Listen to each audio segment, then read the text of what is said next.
good morning po. Welcome back again sa aking YouTube channel, ang Backyard ni Edith. Ayan, ipapakita ko sa inyo ngayon ang paglalagay ng aming vitamins dito sa manukan. Ayan, pakita-kita natin. Ayan, ito po ang ating vitamins. Disclaimer sa ating vitamins.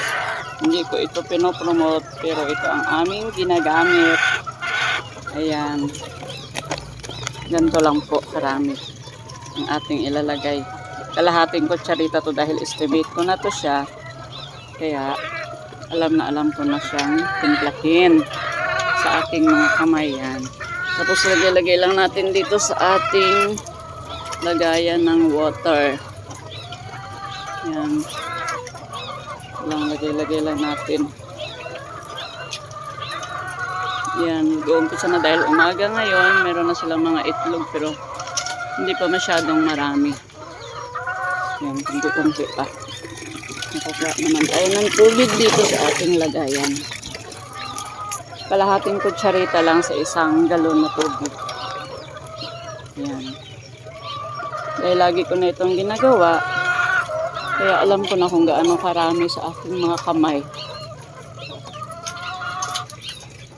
Yan. Ang purpose nito is para ligtas sila sa mga sakit-sakit at mataas ang kanilang mga immune system. Tapos anti-stress din ang vitamins natin na ito. Para ang ating mga manok ay hindi na-stress kasi alam niyo mga kabakyard, pagka-stress ang ating mga manok ay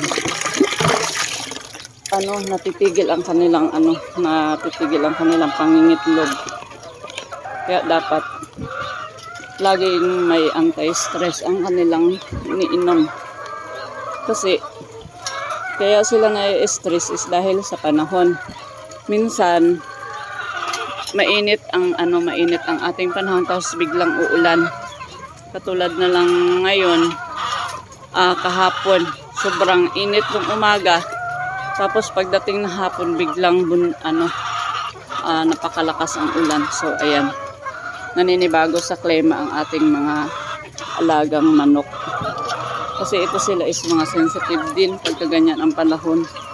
Kaya kailangan natin silang alagaan para patuloy ang kanilang pangingitlog. Ito mga itlog nila kanina mga kabakyard is naharbisan na namin kasi nga may umorder ng 4 na tray na jumbo.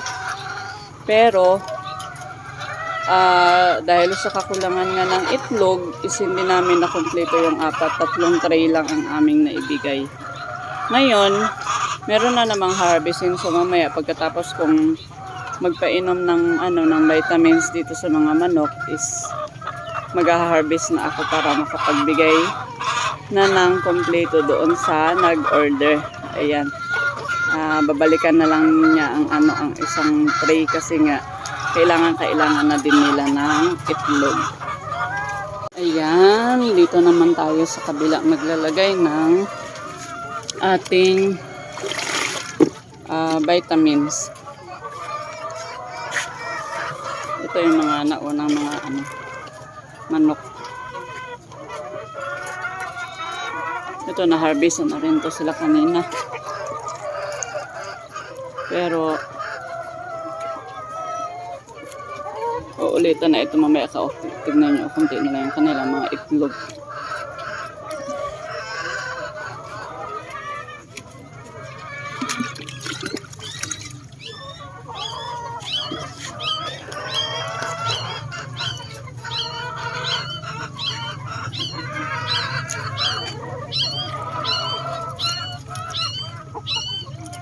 Hello chicken. Lagay-lagay lang si ako ng inyong vitamins. Ayan.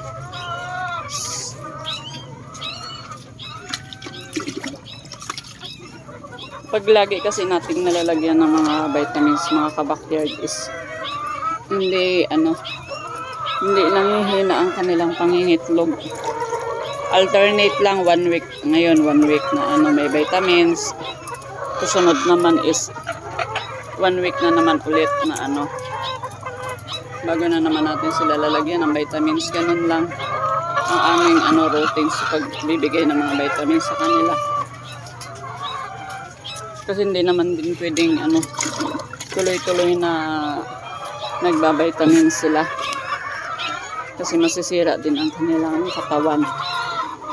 Ayan, nakakatawa lang kasi tuloy-tuloy ang kanilang pangingitlog. Kahit na na to sila ngayon. Nag 2 years na ito sila ngayon mga kabakyard.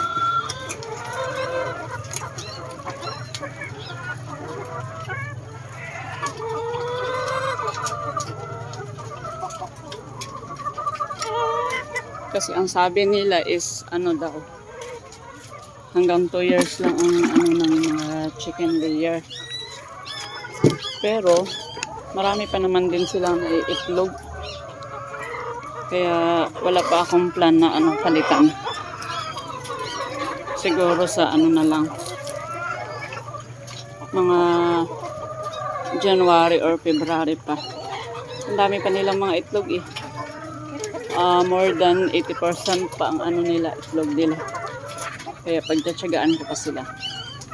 Kasi alam niyo mga kabakyard, pag ganitong edad natin, hindi rin tayo malulugi kasi nga ang karamihan sa mga itlog nila is puro na mga jumbo XL, large. Bihira na ang medium size ng kanilang mga itlog.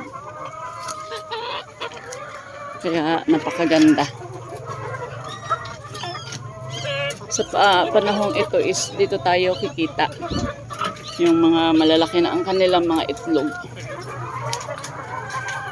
Kasi nung maliliit pa, marami nga silang itlog pero maliliit mura naman ang presyo ng medium. Ito ngayon, napakaganda ng presyo ng itlog ngayon mga kabakyard. Kung nung nakaraan is grabe, luging-lugi talaga kami. Ngayon naman is napakaganda ng presyo. Kaya talagang pagtsatsagaan ko itong mga alagaan para makabawi-bawi naman. Kasi akalain nyo noon, halos ipahingi na lang ang itlog nung nagtigil ang pasukan. Pero ngayon, grabe. Ang ganda, biglang taas naman din ang presyo ng mga itlog. Kaya nakakapanghinayang naman kung ikakal ko na ito. Tsagaan na lang muna siyang paitlogin, alagaan, ganito, i-vitamins. Para makabawi tayo. Ayan. Hanggang dito na lang ang aking maiksing update sa ating manukan. See you next na naman mga kabakyard. At sana